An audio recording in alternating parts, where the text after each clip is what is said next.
Bagaimana pendapat Nyai tentang Gus Ja'far Pasuruan Nyai? Nah ini, saya harus adil dalam bersikap. Gus Ja'far itu menurut syariat itu salah. Sama dengan Wan Sehan, ya, sama dengan Habib Abu Bakar Gresik. Pelaku-pelaku jihad itu menurut syariat salah. Menurut hakikat bisa salah, bisa benar. Kalau menurut makrifat, wallahu a'lam. Torekat jelas salah. Syariat dan tarekatnya salah. Tidak bisa ditiru oleh kebanyakan orang. Lah, Gus Ja'far menurut pandangan syariah, kenapa dia berpakaian seperti itu, bergaya seperti rocker itu? Lah, itu kan hak dan pribadi masing-masing orang dalam menyelami permainan hidup dan menyelami samudra kehidupan. Beliau, Gus Ja'far, itu usianya lebih muda dari ayahnya. Pak Kiai pengasuh pondok pesantren di daerah Pasuruan itu, usianya lebih muda Gus Ja'far, tetapi hakikat ruhnya lebih tua Gus Ja'far daripada ayahnya. Aneh ya ini ya, kan aneh. Nah ini yang bisa mengupas adalah jalur hakikat. Sama seperti ketika kita memiliki anak yang beraura tua, padahal usianya muda. Bisa juga itu adalah bagian daripada leluhur kita. Kalau bahasa orang Jawa itu manitis. Kalau bahasa inteleknya reinkarnasi. Kalau bahasa Arabnya itu kiamat, bangkit, kebangkitan jiwa dalam raga yang baru. Dalam struktur keluarga yang dicintainya. Keluarga yang selevel, gelombang jiwanya itu sesuai. Al-arwah junudun mujannadah, akan mencari tempat di mana dia merasa nyaman. Lalu dia terlahir menjadi manusia yang menjadi anaknya. Jadi, tapi ini tidak dibenarkan oleh syariat. Bisa diilmiahkan. Bisa diilmiahkan. Lah, Gus Ja'far itu termasuk karakteristik hakikat ini. Gitu. Tapi tidak boleh ditiru. Itu urusan pribadi beliau. Misalkan Wan Sehan juga, jangan ditiru. Kalau bisa Habib Abu Bakar Gresik nggak usah dipuji-puji, biarkan. Sudah, biarkan. Kalian akan tambah gila. Percaya kepada orang gila. Orang gila itu jelas tidak masuk akal ilmunya, amaliyahnya. Tetapi lebih gila lagi orang yang berakal sehat malah justru mentaati, mengikuti, mabuk kepayang karena kecintaannya ke macam cara perilaku umat manusia itu. Tapi menurut syariat dibenarkan. Kalau manusia seperti itu semua, maka agama Islam ini hancur binasa. Itu. Nah, itu ilmu khusus namanya. Jadi menurut saya Gus Ja'far itu benar menurut pribadinya, benar menurut orang lain. Toh misalkan kok ada hal yang benar, karena di dalam tubuhnya Gus Ja'far itu ada jiwa yang tua, softwarenya tua. Sama seperti ketika saya mempunyai flash disk ini kan buatan baru misalkan, tapi diisi dengan program lama. Lengkap semua. Bisa auto play, kompatibel. Kadang ada orang anak kecil lahir umur 2 tahun itu nggak punya gigi, sudah ompong. Itu ada. Nanti suatu saat akan ada anak lahir umur 5 tahun itu rambutnya putih semua. Rambutnya putih semua. Ada anak lahir usia 10 tahun sudah pandai ngomong bahasa apa saja. Nah, itu namanya kebangkitan jiwa. Sudah pernah kami bahas pada episode yang lalu. Nggih, mungkin sementara itu nggih tentang Gus Jafar Pasuruan nanti kita bahas lagi nggih, Gondang Legi nggih, di daerah Gondang Legi nggih. Bukan Gondang Legi, Gondang. Kecamatan Gondang Pasuruan nggih. Berikutnya Pak Cai, Syekh Jumatil Kubro itu keturunan Nabi generasi keberapa ya? Cocok nggak kalau dalam ilmu matematik? Kurang cocok Pak Cai.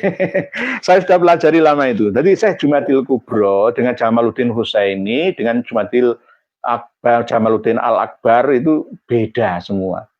Jadi versi-versi kita ini masih semrawut.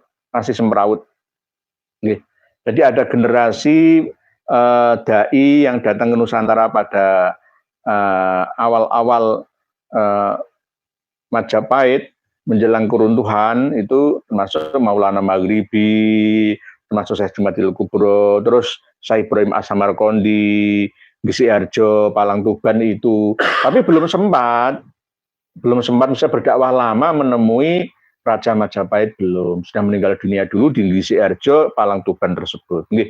Nanti kita bahas lagi nggih, Pak Jai. Joko Tingkir, apakah ada Habib sekarang yang hebat seperti nenek moyangnya? Masa satu saja tidak ada? Tidak ada. Kalau toh ada itu lebih hebat halusinasinya sekarang daripada dulu. Karena apa? Pengikutnya lebih banyak. Masyarakat Indonesia yang ikut mereka, muhibinnya itu masih banyak. Pecintanya itu masih banyak. Habib Novel Al-Idrus itu loh, coba. Pengikutnya dikatakan iblis-iblis tetap saja mengikuti beliau.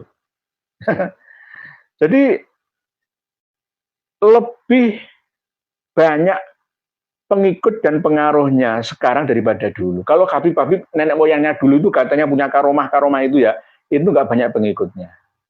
Paling internal mereka saja. Nah, sekarang itu tidak hanya internal Ba'alawi yang menjadi pengikutnya. Santri-santri menjadi pengikutnya semua. Gitu. Oleh sebab itu kita harus menyelamatkan para santri-santri mereka itu. Santri-santri para Habib Ba'alawi baik yang berada di pesantren ataupun jamaah hauzah ya. Pertemuan pengajian-pengajian para Habib itu harus diselamatkan. Supaya tercerahkan, tercerdaskan, tersadarkan, terbuka wawasan. Sama seperti ketika kita menyelamatkan para pengikut aliran Islam Jamaah Darul Hadis LDII. Harus diselamatkan. Karena sekarang ini LDII dan Ba'alawi sudah mulai menutup diri.